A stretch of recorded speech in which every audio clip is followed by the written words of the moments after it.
Hello student, today we are going to solve the question number 18 which is asked in 2020. The average molar mass of chlorine. अभी आपको ये पता होना चाहिए what is the average molar mass, लेकिन बताऊंगा. The average molar mass of chlorine is 35.5 gram per mole. The ratio of chlorine 35 to chlorine 37 in naturally occurring chlorine is close to, क्या बोला है, A 4:1, 3:1, 2:1 and 1:1. नाउ अगर आप question 2-3 बार read करते हो और लिखते हो तो आपको समझ में आएगा. They are asking us the relative abundance of that chlorine. तो अभी पहले समझ लो एवरेज मोलर मास क्या है. तो अगर आप पीरियोडिक टेबल देखते हो तो उसमें अगर क्लोरीन देखोगे तो यहाँ लिखा होगा 17, ऊपर लिखा होगा 35.5. और कुछ पीरियोडिक टेबल में उल्टा लिखा होता है, ऊपर रखते हैं 17, नीचे लिखते हैं 35.5. Okay, now this 70 is nothing but the atomic number, that is number of protons. और this 35.5 is nothing but the number of proton plus number of neutrons. अगर प्रोटॉन 17 होंगे और ये भी 17 होंगे तो कितना, 17 + 17 34 आना चाहिए. नहीं तो सपोज 90 भी पकड़ा तो ये पॉइंट में नहीं आएगा ना. लेकिन they are showing it is in a point, that is in decimal. Why? The point is average molar mass. They are actually calculating the average molar mass. तो एवरेज मोलर मास में क्या करते हैं कि ऐसा नहीं है ना क्लोरीन सिर्फ अकेला ही है, उसका भाई भी रहता है, दैट इज उसका isotope. We called it isotope. Isotope में क्या होता है, they have same number of protons but different mass number. जैसे इसका 35, इसका कितना है 37. मास नंबर वेरी है, that is number of neutrons vary हो गए. 17 70 रहेगा, ये 35 37. दोनों का एटॉमिक नंबर सेम है लेकिन मास नंबर डिफरेंट है. तो क्या होता है कि एक्चुअली पीरियोडिक टेबल में ऐसे नहीं कर सकते ना कि ये भी क्लोरीन डाला वो भी क्लोरीन डाला, ऐसा नहीं कर रहे. तो कार्बन के भी आइसोटोप्स है, उसके भी आइसोटोप्स है, हम 4-5 कार्बन नहीं लिख रहे वहाँ. तो लिखते टाइम हमें क्या करना है, इसका एवरेज एटॉमिक मास लेना है. तो average atomic mass on which basis we can calculate? We can calculate on the basis of its molar mass and its abundance, that is relative abundance, कि नेचर में वो कितना अवेलेबल है. जैसे एक बहुत कम अवेलेबल होगा तो एवरेज में भी कम आ सकता है. तो ये देखो, ये है आपका formula, average molar mass, short में लिख रहा हूं, molar mass is equal to sum of किसका, molar mass, sum of this molar mass into relative abundance, into relative abundance.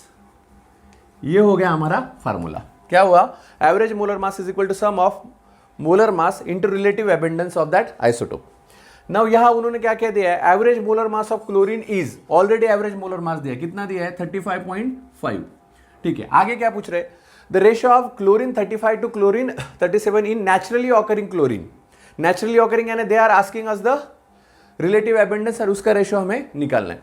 तो अभी ये मान लो, देखो सम ऑफ मोलर मास, अभी क्लोरीन अगर कंसीडर करते हैं उसका मोलर मास कितना है 35 और नेचुरली कितना एबेंडेंट है we don't know, that's why we can pick it as x. तो मैंने इसको x बोल दिया, प्लस सम करना है ना, प्लस दूसरा कौन सा है, नेचुरली एबेंडिंग कितना है 37 और इनटू रिलेटिव एबेंडेंस कितना है मालूम नहीं. तो अगर ये x होगा तो ये क्या होगा, जैसे मान लो टोटल 1 है तो 1 में से अगर ये x होगा तो कितना बचा 1 - x. आप 100 - x से भी सॉल्व कर सकते हो, no doubt in that. Here I am writing 1, okay I can write here 1 - x, है कि नहीं. तो ये आपका एक दूसरा फार्मूला हो गया. अभी हमें क्या करना है, इसको सिर्फ सॉल्व करना है. तो सॉल्व कर सकते हैं अभी.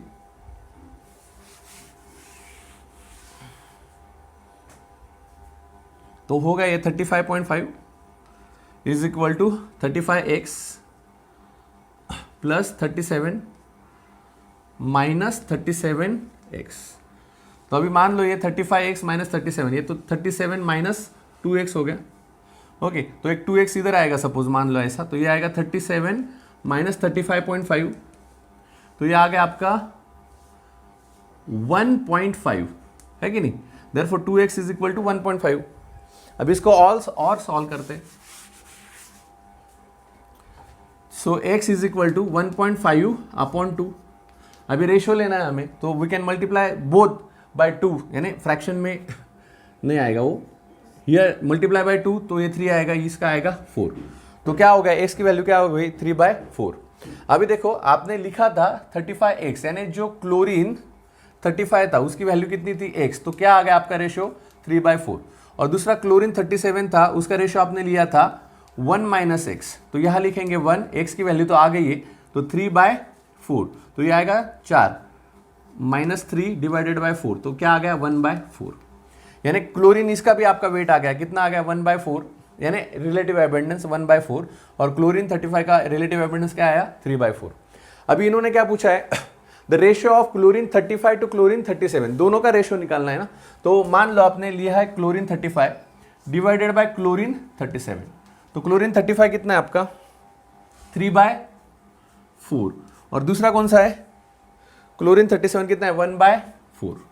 आ गया, बस अभी ये सॉल्व करना है। आपको ये भी पता होगा ये सॉल्व करने के लिए, यानी ईजी है, जो अभी जेई कर रहे हैं तो उनको तो ईजीली आ जाएगा, लेकिन जो ट्राई कर रहे हैं अभी तो उनके लिए A/B/C/D कैसे लिखते हैं हम, A/B इंटू D/C, ये सिंपल मैथमेटिकल फार्मूला है ना।